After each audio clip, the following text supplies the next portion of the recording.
नीतीश कुमार को लेकर भारतीय जनता पार्टी पहले से ही स्पष्ट नहीं थी कि क्या करना है। तभी तो केंद्रीय गृह मंत्री अमित शाह एक कार्यक्रम में ये ऐलान करते हैं कि उनका फैसला नहीं है। उन्होंने ये कहा कि शरद पवार को इस तरीके का बयान देने की चुनाव के बीच में आवश्यकता क्या थी? क्या बैकडोर से तो शरद पवार भारतीय जनता पार्टी को समर्थन नहीं कर रहे हैं? क्या बैकडोर से तो सरकार बनाने में शरद पवार की भूमिका नहीं? अब यही बात नीतीश कुमार के साथ भी देखी जा रही है, इसलिए नीतीश कुमार भी खामोश हैं और नीतीश कुमार कई बैठकों से दूरियां बनाते हुए दिखाई दे रहे हैं। अब अगर हम बात करें कि नीतीश कुमार के पास खुद 12 सांसद हैं और तो क्या नीतीश कुमार को एनडीए से बाहर का रास्ता दिखाने की तैयारी चल रही है? क्या शरद पवार अब एनडीए यानी भारतीय जनता पार्टी को समर्थन देंगे? दरअसल इस वक्त बिहार से लेकर दिल्ली तक और दिल्ली से लेकर महाराष्ट्र तक तमाम तरह की संभावनाएं नीतीश कुमार को लेकर चल रही हैं। जहां एक तरफ खबरें हैं कि नीतीश कुमार कहीं ना कहीं अब इंडिया गठबंधन में शामिल होने का फैसला कर चुके हैं, पर्दे के पीछे बड़ा खेल कर रहे हैं, तो वहीं दूसरी तरफ भारतीय जनता पार्टी नीतीश कुमार को ही ठिकाने लगाने की तैयारी कर रही है। नीतीश कुमार अगर अपने सांसदों के साथ इंडिया गठबंधन में शामिल हो जाते हैं, बीजेपी से बगावत कर देते हैं, तो ऐसे में मोदी सरकार जो है वो लड़खड़ाती हुई नजर आ सकती है। और इसी की भरपाई के लिए अब खबर ये चल रही है कि अजीत पवार, शरद पवार के जो सांसद हैं उनको एनडीए में शामिल करवाएंगे और अजीत पवार को विशेष रूप से भारतीय जनता पार्टी ने यह निर्देश दिया है कि आप तमाम सांसदों को लाइए और आपको भी मंत्री बनाया जाएगा केंद्र में, और जो शरद पवार की पार्टी से सांसद आएंगे उनको भी मंत्रालय दिए जाएंगे। तो कहीं ना कहीं देखा जाए तो शरद पवार और अजीत पवार को लेकर इस वक्त महाराष्ट्र में कई तरह के सवाल उठ रहे हैं। जहां एक तरफ इस बात के दावे हो रहे हैं कि अजीत पवार और शरद पवार एक बार फिर से एक साथ नजर आएंगे, तो वहीं दूसरी तरफ देखा जाए तो बिहार में भी नीतीश कुमार की बगावत की खबरें लगातार चल रही हैं। लेकिन क्या वाकई में अब भारतीय जनता पार्टी नीतीश कुमार को ठिकाने लगाने की तैयारी कर रही है? क्या भारतीय जनता पार्टी सरकार बचाने के लिए शरद पवार को अपने खेमे में शामिल करने जा रही है, या फिर शरद पवार की पार्टी एक बार फिर से तोड़ती हुई नजर आएगी? कई सवाल उठ रहे हैं और सवालों के जवाब जानेंगे। हमारे साथ न्यूज रूम में तमाम सहयोगी मौजूद हैं। नाजमिन मेरे साथ मौजूद। नाजमिन, जिस तरीके से देखा जाए तो इस वक्त खबरें लगातार चल रही है कि नीतीश कुमार कहीं ना कहीं पलटी मार सकते हैं, वो भारतीय जनता पार्टी का साथ छोड़ सकते हैं। लेकिन ये भी खबर सामने आ रही है कि भारतीय जनता पार्टी नीतीश कुमार के बदले अब शरद पवार के सांसदों पर नजर बनाई हुई है। अजीत पवार के कह सकते हैं कि सहारे जो शरद पवार के सांसद हैं उनको इंडिया गठबंधन में शामिल कराया जाएगा। कैसे देखिए, बिहार के विधानसभा चुनाव से पहले नीतीश कुमार को लेकर कई कयास लग रहे हैं। जैसा कि आप खुद कह रहे हैं कि नीतीश कुमार को लेकर भारतीय जनता पार्टी पहले से ही स्पष्ट नहीं थी कि क्या करना है। तभी तो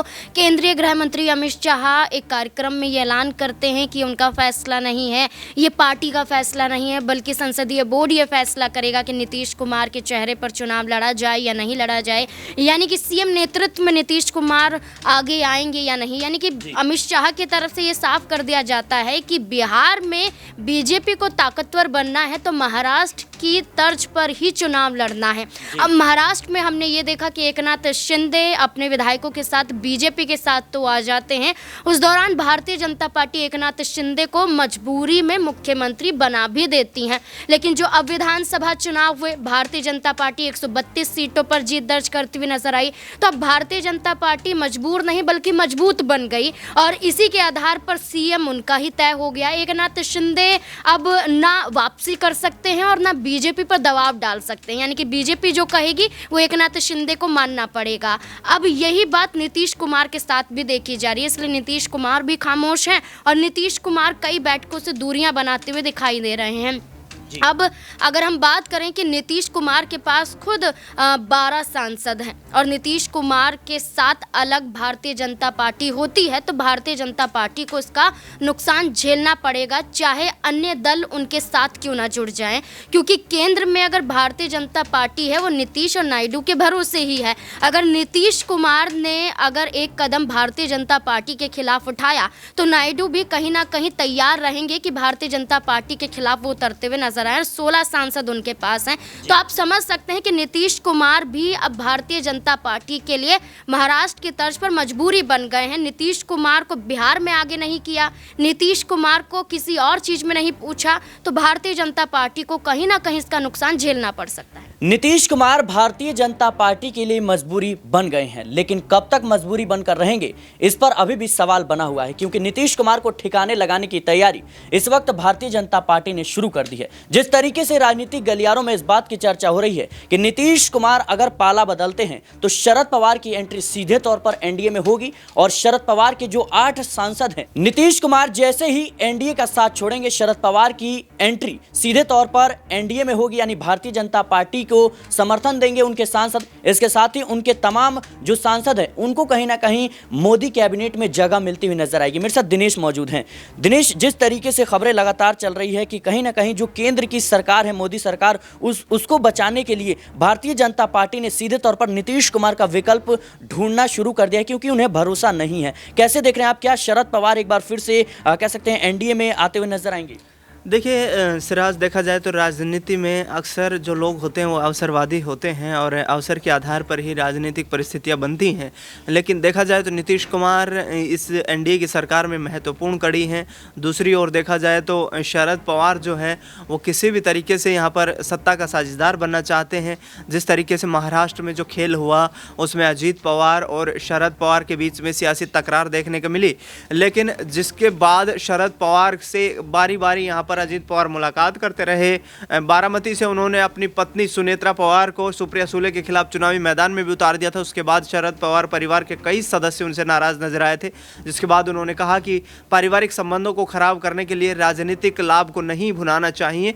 तो तमाम वो यहाँ पर विकल्प हैं देखा जाए तो एनडीए के पास भी, यानी कि भारतीय जनता पार्टी के पास भी, और विपक्षी दल भी ये तलाश कर रहे हैं कि किसी तरीके से सत्ता में साझेदारी यदि उनको मिल जाए तो यहाँ पर आगे आने वाले वक्त में जो है मजबूती के साथ अपने संगठन को आगे बढ़ा सकते हैं। लेकिन मुझे नहीं लगता कि अभी नीतीश कुमार यहाँ पर विधानसभा चुनाव तक बीजेपी में कोई किसी तरीके की खलबली मचाने वाले हैं, क्योंकि आगे आने वाले वक्त में यहाँ पर देखना ये दिलचस्प होगा कि दिल्ली के विधानसभा चुनाव का नतीजा क्या होता है। इसके साथ ही असम में भी विधानसभा के चुनाव होने वाले हैं। तो तमाम जगह पर जो रणनीतियाँ बनेगी, नीतीश कुमार उसी आधार पर अपना जो है रुख अख्तियार करेंगे। लेकिन फिलहाल देखा जाए तो नीतीश कुमार को लेकर चर्चाएं जरूर है सियासी गलियारों में कि नीतीश कुमार क्या बीजेपी के साथ रहेंगे या दूर हो जाएंगे, प्रधानमंत्री की कार्यशैली से खुश हैं, क्या बिहार में एनडीए गठबंधन मजबूत है, नेतृत्व कौन करेगा, ये तमाम सवाल खड़े हैं। और जिस तरीके से लालू प्रसाद यादव ने जो उनको ऑफर दिया है वो भी यहाँ पर कहीं ना कहीं उनके लिए एक प्लस पॉइंट है, क्योंकि ऑप्शन नीतीश कुमार के लिए भी इंडिया ब्लॉक की तरफ से खुला हुआ है और बिहार में उन्हें नहीं लगता कि कोई उनकी कुर्सी पर खतरा मंडरा रहा है। तो मेरे ख्याल से यहाँ पर नीतीश कुमार यदि अलग होते हैं तो सही कहा आपने कि विकल्प की तलाश कर ली है भारतीय जनता पार्टी ने। और यदि शरद पवार यहाँ पर भारतीय जनता पार्टी के साथ शामिल होते हैं तो उनका यहाँ पर संगठन मजबूत होता हुआ नजर आ सकता है। और दूसरी तरफ जो उद्धव ठाकरे का गुट है शिवसेना, वो इस वक्त महाराष्ट्र में कमजोर नजर आ रही है। कांग्रेस और उद्धव ठाकरे की शिवसेना को करारा झटका लग सकता है। जिस तरीके से देखा गया कि हाल ही में शरद पवार जो है प्रधानमंत्री मोदी से मिलते हैं, उसके बाद अजीत पवार जो है शरद पवार से मिलते हैं, उसके बाद अभी हाल ही में बयान आया है महाराष्ट्र के मुख्यमंत्री देवेंद्र फडणवीस का कि शरद पवार जो है चाणक्य है राजनीति के, कुछ भी हो सकता है और कभी भी वो आ सकते हैं हमारे साथ, हर तरह की संभावनाएं राजनीति में जारी है। क्या ये इस बात का संकेत मिलता है कि कहीं ना कहीं शरद पवार के साथ भारतीय जनता पार्टी की बात लगभग फाइनल हो चुकी है? देखिए विधानसभा चुनाव जब महाराष्ट्र का चल रहा था उस दौरान शरद पवार ने एक प्रेस कॉन्फ्रेंस बुलाई और उन्होंने कहा कि अब मेरे अंदर बहुत ज़्यादा राजनीति जो है बाकी नहीं है। यानी कि चुनाव के वक्त पर इस तरीके के बयान देना कहीं ना कहीं अपनी ही पार्टी के कार्यकर्ताओं का जो मोरल है उसको डाउन करता है। लेकिन उसके बाद भी तमाम जो राजनीति के जानकार थे, तमाम जो पत्रकार विश्लेषक थे, उन्होंने ये कहा कि शरद पवार को इस तरीके का बयान देने की चुनाव के बीच में आवश्यकता क्या थी। क्या बैकडोर से तो शरद पवार भारतीय जनता पार्टी को समर्थन नहीं कर रहे हैं? क्या बैकडोर से तो सरकार बनाने में शरद पवार की भूमिका नहीं है? और देवेंद्र फडणवीस का जो बयान सामने आया वो जाहिर तौर पर ये जो है स्पष्ट करता है कि राजनीतिक आधार पर देखा जाए तो मेरे ख्याल से इस वक्त शरद पवार से वरिष्ठ नेता देश की राजनीति में कोई मौजूद नहीं है। क्योंकि गठबंधन की राजनीति को किस तरीके से चलाना है, पार्टी में कब किस तरीके से उनको फैसले लेने हैं, किसके साथ गठबंधन करना है, केंद्र सरकार में यहाँ पर अपनी जिम्मेदारियों को किस तरीके से मजबूत रखना है, राज्य स्तर पर किस तरीके के फैसले लेने हैं, क्योंकि दोनों जगह पर वो कहीं ना कहीं अपनी पार्टी को हमेशा से ही मजबूत रखने की कोशिशें करते हुए नजर आए हैं। पहले कांग्रेस में थे, उसके बाद 1999 के बाद जिस तरीके से एनसीपी का गठन किया, उसमें भी उसके बाद महाराष्ट्र में सरकार बनाने में साझेदार रहे कांग्रेस के साथ ही।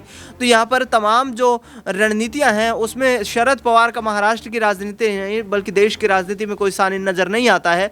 लेकिन देवेंद्र फडणवीस का ये बयान सामने आना इस बात के संकेत देता है कि शरद पवार गुट को महाराष्ट्र में भारतीय जनता पार्टी ने अपने साथ लाने के लिए यहाँ पर हरी झंडी दिखा दी है। जी बिल्कुल दर्शकों, महाराष्ट्र में इस वक्त कई तरह के सवाल शरद पवार को लेकर उठ रहे हैं, अजीत पवार को लेकर उठ रहे हैं, क्योंकि जाहिर तौर पर कहीं ना कहीं शरद पवार और अजीत पवार की जिस तरीके से मुलाकातों का जो सिलसिला है वो जारी है, थमने का नाम नहीं ले रहा है। इसी वजह से लगातार अब इस बात के कयास लगाए जा रहे हैं कि नीतीश कुमार के बदले अब शरद पवार को एनडीए में शामिल कराने की कवायद जो है वो तेज हो गई है। इतना ही नहीं, ये भारतीय जनता पार्टी के शीर्ष नेतृत्व ने अजीत पवार को ये आदेश दिया है, ये ड्यूटी दी है कि आप उन सांसदों को अपने खेमे में लाइए, अपने साथ जोड़िए, आपको भी मंत्री बनाया जाएगा, केंद्र में आपको कह सकते हैं कैबिनेट में जगह दी जाएगी इसके साथ ही, और जो शरद पवार के सांसद है उनको भी मंत्रालय दिए जाएंगे। तो कहीं ना कहीं अब देखना होगा कि नीतीश कुमार का अगला कदम क्या होगा और इन सब के बीच क्या वाकई में शरद पवार इंडिया गठबंधन से बगावत